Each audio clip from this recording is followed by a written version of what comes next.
Bon, alors, on parle beaucoup de politique, de géopolitique, de tout un tas de sujets, puis on aborde rarement en fait le fait de prendre soin de son corps physique par une pratique d'activité régulière. Donc, j'en profite puisque moi, j'ai un abonnement à une salle de musculation pour filmer un peu ce que je fais au niveau des activités sportives pour m'entretenir.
Oui, alors courir, c'est aussi très très bien. Évitez le béton, hein, c'est mauvais pour le dos. Si vous pouvez, choisissez les stades d'athlétisme avec des pistes à texture molle, hein, qui permettent une meilleure absorption des chocs pour le dos. Voilà, donc moi, ce que je fais, c'est que je cours quand je peux, hein, sur une piste d'athlétisme, hein, faite pour.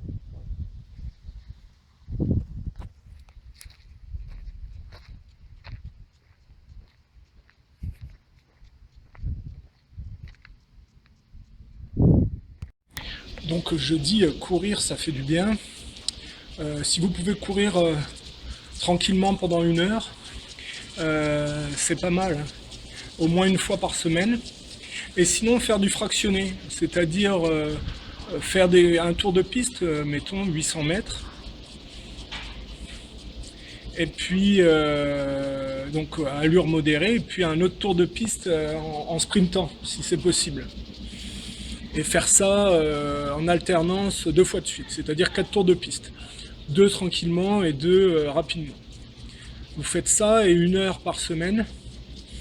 Et c'est très bien. Vous alternez avec 2 séances de musculation et 2 séances de basketball. Et vous avez une semaine correcte au niveau de la gestion du physique et de la santé. Bon, c'est ce à quoi j'essaie de me tenir. Bon, il faut savoir que moi, il y a 3 ans, j'étais à 90 kilos. Je faisais plus de sport, je me laissais aller. Et donc en mettant ce programme au point, là, je suis redescendu à 75 et je me suis stabilisé. Et je vais probablement descendre à 70. Je fais 1m75, 70 kg, c'est mon poids de forme. Donc 70 à 75, c'est correct. Comme je disais, éviter de courir sur le béton, c'est mauvais pour le dos. Les stades d'athlétisme comme ça, c'est très bien. Le revêtement est fait pour l'absorption des chocs. Et en plus, ça évite de courir n'importe où dans les rues et de gêner les gens. Alors, les stades d'athlétisme ne sont pas toujours accessibles. Et dans ce cas, essayez de courir sur des pelouses ou en forêt. Hein. C'est mieux pour les chocs. Voilà.